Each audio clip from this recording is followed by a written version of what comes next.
আসসালামু আলাইকুম। ছোট্ট একটা কনফিউশন ক্রিয়েট হয়েছে সোশ্যাল মিডিয়াতে। বিভিন্ন জায়গায় বিভিন্ন রকমের নিউজ হচ্ছে আমার শারীরিক অবস্থা নিয়ে। এটা নিয়ে আসলে ঘাবড়ানোর কিছু নেই। নিউজগুলো ফেক।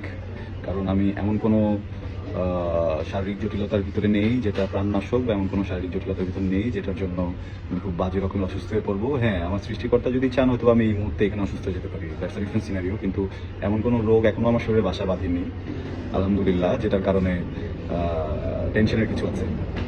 এখানে একটা বিষয় হচ্ছে, আমরা অনেকেই স্মোক করি। হ্যাঁ, আমিও করতাম, এখন সেটাকে অনেক কমিয়ে এনেছি, বা 3-4 দিন করি না। হ্যাঁ, তো সেরকম একটা জায়গা থেকে যেটা হয়েছে যে আমার লাংসে ইনফেকশন আছে।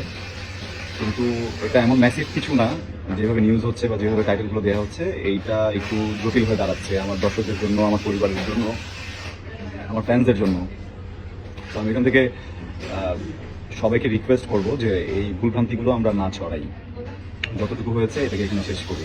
যারা নিউজগুলো করেছেন আপনারাও আসলে আমার পরিবারেরই অংশ, বাইরের কেউ না। আমিও বুঝতে পারছি আপনারা কনসার্ন, কিন্তু আমার মনে হয় যে নিউজটা করার আগে যদি আমার সাথে একটু কথা বলে করেন তাহলে এই জটিলতাটা থাকতো না, বা এই ধরনের কনফিউশন ক্রিয়েট হতো না।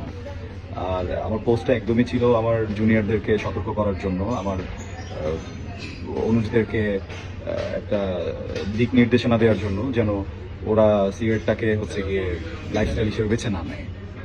তো আমার মনে হয় যে আপনারা যদি এখানে নিউজটা করা বন্ধ করে দেন, অ্যান্ড এগুলো শেয়ার করা বন্ধ করে দেন, অ্যান্ড ওই নিউজগুলোকে উইথড্র করে নেন, এটা আসলে ভালো হয়। বিকজ এটাতে মানুষ ঘাবড়ে যাচ্ছে, মানুষ ভয় পাচ্ছে। আমার মা নিজেই অনেক ভয় ছিলেন, সকালে উনি ফোন দিয়েছেন হঠাৎ করে আমার টেনশনে।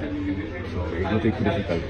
হ্যাঁ, আর আমার পোস্টের কারণে যদি কোনো কনফিউশন ক্রিয়েট হয়ে থাকে আমিও সরি। আমার আরও মনে হয় খুলে বলা উচিত ছিল, যেটা আপনাদের বুঝতে সুবিধা হতো।